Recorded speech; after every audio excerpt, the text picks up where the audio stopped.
Hello beauties, it's another edition of Wisdom Walks and I'm persevering and I'm walking in the rain. It's so easy to make excuses to not do the things, but I'm persevering today. And so here I am under my umbrella making today's Wisdom Walk. Today, we're gonna dive into the topic of bad habits. So easy to fall into bad habits, isn't it? And we're going to talk about things that we can do to maybe mitigate some of those bad habits and help us along this beautiful journey of life. So stay tuned.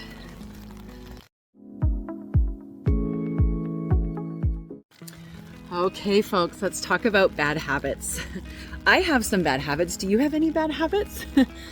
One of the things that I've noticed in my industry, in the coaching industry, in the spiritual industry, is that there is a stigma attached to spiritual leaders and coaches who need to be perfect, who need to not have any addictions, or heaven forbid, there's a guru that smokes or does cannabis or drinks. Oh my gosh. And so, first of all, I want to bring to the surface this. In the practice of metaphysics, we talk about moderation. They actually talk about any extreme on the pendulum as being not healthy, and to find a sweet spot in the middle. This is actually tricky to do because we have this tendency of going from one extreme to the other, don't we? Now, as I lean into this idea of bad habits and some of the bad habits that have come up for me recently, there's a lot of energy that comes up around shame. And what we do know about shame is that we cannot elicit positive change from a place of shame. I mean, think about it. You know, when you are trying to motivate yourself, you're definitely not going to be telling yourself that you're shitty, that you're not doing a good enough job. Instead, you're just saying, you can do this, you got this, you know, it's going to be encouraging. And so for a lot of people, we get caught in the shame cycle. Has that happened to you? I know it happens to me. So what happens is we do the bad habit, and then we feel guilty and shameful. And then because we feel guilty and shameful, we want to alleviate that pain or that discomfort. And so then what do we end up doing? We end up doing the very bad habit that we felt guilty and shameful in the first place. And so how can we adjust that? How can we shift that energy so that we're not sitting in that place of shame?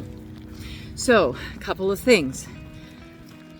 First of all is to give yourself deep grace and loving support. You know, when we make a choice to do the bad thing, and for some of us, it's not even conscious, right? Some of us, we're just doing it.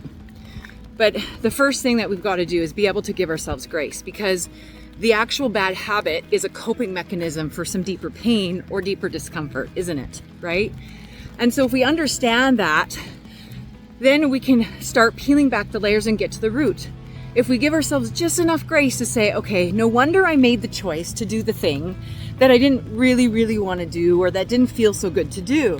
No wonder is giving ourselves grace. No wonder I did the thing.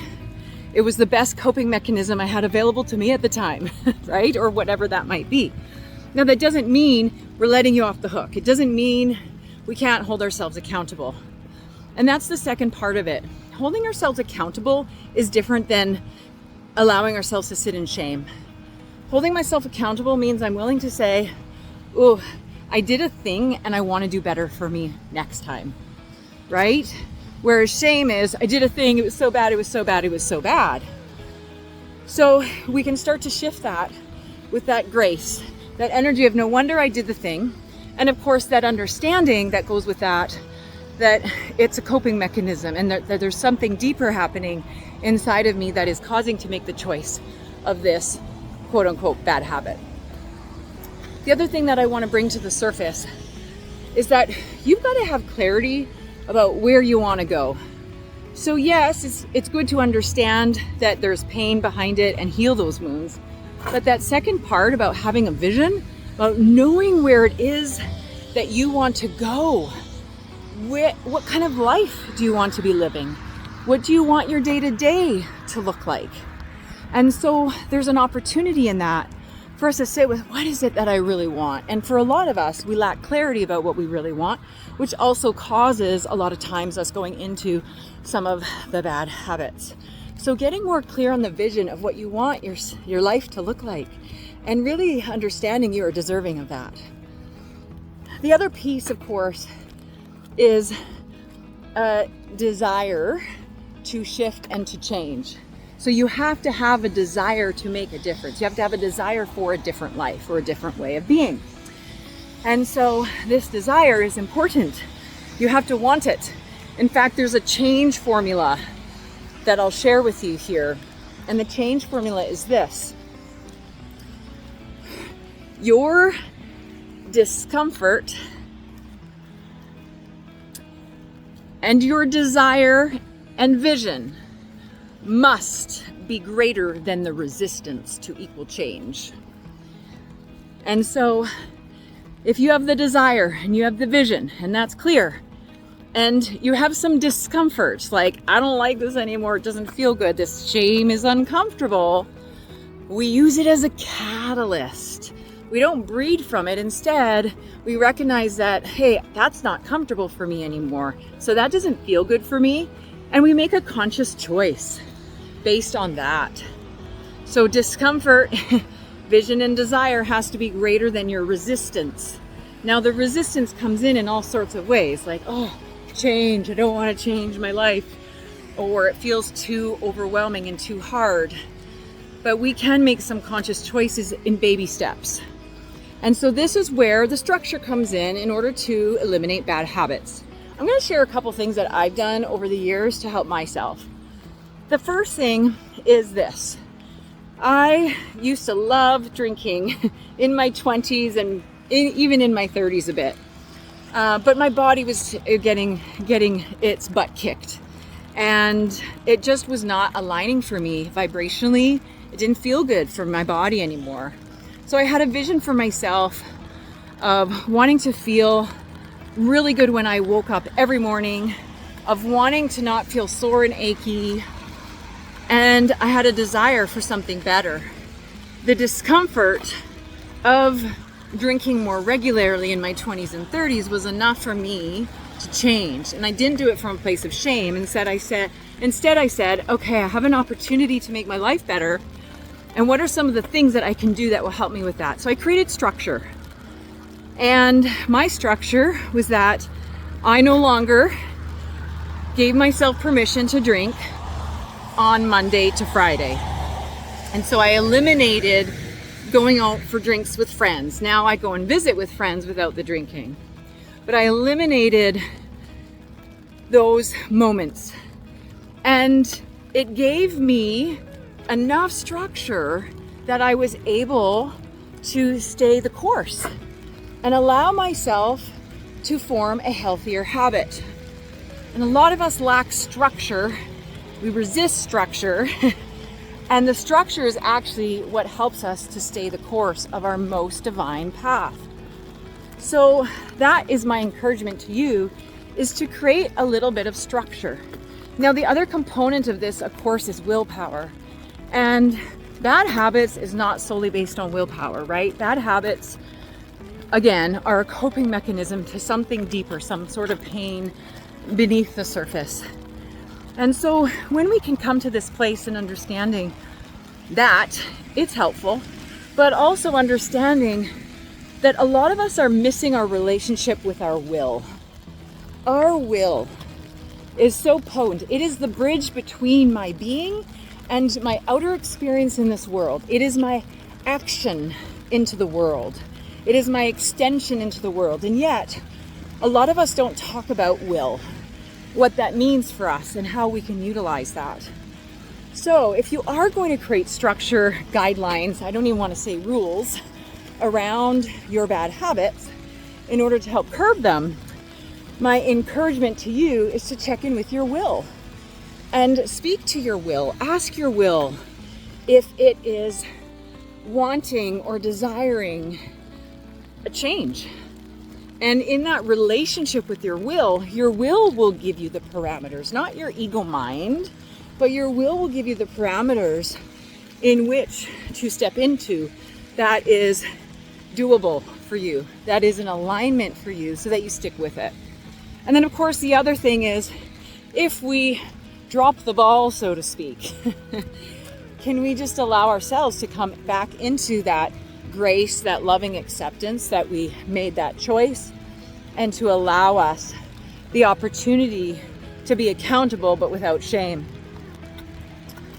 I think this is really powerful, and I think it's something we don't talk about a lot.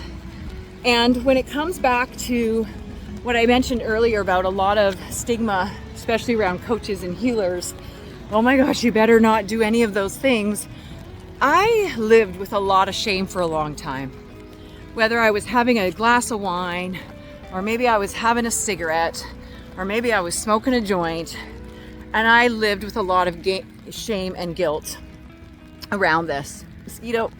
Okay, so point being is that, again, we cannot elicit positive change from shame. And I am human, and I am imperfect, and I'm not going to get it right all the time. And sometimes I'm going to falter and do things that I think are in my best, highest good that perhaps aren't, simply because that's the best option that I have at that time. And so it's this loving, gentle reminder for us that we're all human here. We're not here to be perfect. We're here to walk on the journey and to invite the falling away from judging ourselves with such ridicule and such shame, and instead allowing ourselves to be held accountable in the highest regard. So here's my invitation to all of you. If you've got some bad habits creeping in, speak about them, speak to them, give them a voice. Even me talking here with all of you, I can feel the energy already shifting inside of me and helping me to stay on track and more determined and hold myself accountable as well. So as you continue on your journey, I invite you to think about some of the bad habits that maybe have been creeping in, whether it's watching late night TV, binging in the evenings, not waking up and going for a walk on a rainy day in the morning, or whatever that might be. I want to invite you to consider creating a little bit of structure to allow you to have a life of moderation. That's what it's about for me. Conscious moderation for me, where I'm making conscious decisions about what I'm doing, allowing myself to do them without the guilt and shame, so I can really enjoy them and indulge in my experience here. Because after all, this is what life is about, right? Having the most meaningful, deep experiences that we possibly can have. And I want that for you too. So think about those bad habits. Think about that structure that you can create for yourself. Give yourself a little bit of grace and know that you can absolutely do better. And I believe in you. That's it for me for today. I'm going to head inside where it's dry. And I want to continue to extend an invitation to our event, our retreat we have coming up in a couple of weeks, Ignite Your Heaven. So if you want to shake up some of those bad habits, Ignite Your Heaven is a good place to do that. If you want to ignite your soul, come and join us. It's going to be a heavenly 2 days. We have a fire walk planned, which you can attend just the fire walk too. If you don't want to come for the whole weekend, come for the experience of the fire walk. It's going to be amazing. And I want to invite you to join us and take some time for some nourishment with us. So that is July 18th and 19th. We're going to put that link in the comments as well. Mosquitoes. Okay, I'm going to head inside, everybody. I hope you have the most wonderful July, and we will see you next month on our next Wisdom Walk. Bye for now, everyone.